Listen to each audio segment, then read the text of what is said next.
Po, sot, si që dini, në mëngjes, rreth orës 5:30, kemi pranuar një informatë se në rrugën Vllazërit Froshin Gjakov, 2 persona meshkuj të moshës madhore janë qelluar me armë zjarri.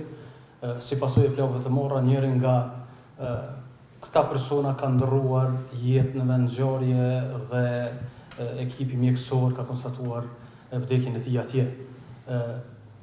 Menjëherë policia ka ndërmarrë veprime hetimore, menjëherë rastet ju kanë përgjigjur njësitë relevante të policisë, kanë dalë në vend ngjarje, po ashtu në vendin e ngjarjes ka dalë edhe prokurori i shtetit, i cili është njoftuar për ngjarjen, në konsultim me të cilin është iniciuar rast vrasje e rëndë, ndërsa trupi i pajetë është dërguar për ekzaminim mjekëligjor.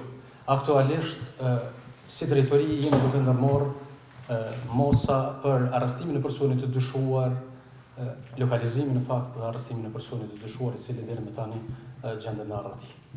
Zoti Eleza, çfarë është gjetur në vendin e ngjarjes dhe personi i dyshuar për këtë vrasje, e cila është cilësuar si vrasje e rëndë, a është i njohur për organet e rendit më herët?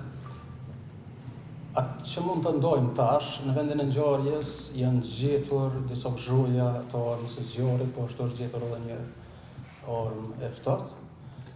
Kjo është e gjitha që mund të ndojmë aktualisht me publikun, duke qenë se jemi në këtë fazë të hetimit, domethënë në fazën fillestare të hetimeve, jemi në mbledhjen e dëshmive dhe verifikimin e dëshmive të cilat veç janë duke u verifikuar dhe duke u analizuar. Keni informacion se cilat kanë qenë motive që kanë dërguar deri te vrasja?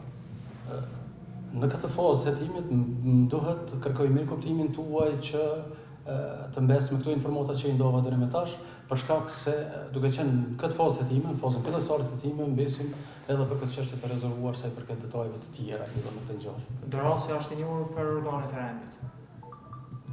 Dorasi për policinë, për drejtorinë renale të policisë Gjakov është i njohur, domethënë e njohim kjo sa i përket edhe pjesës së të dyshuar.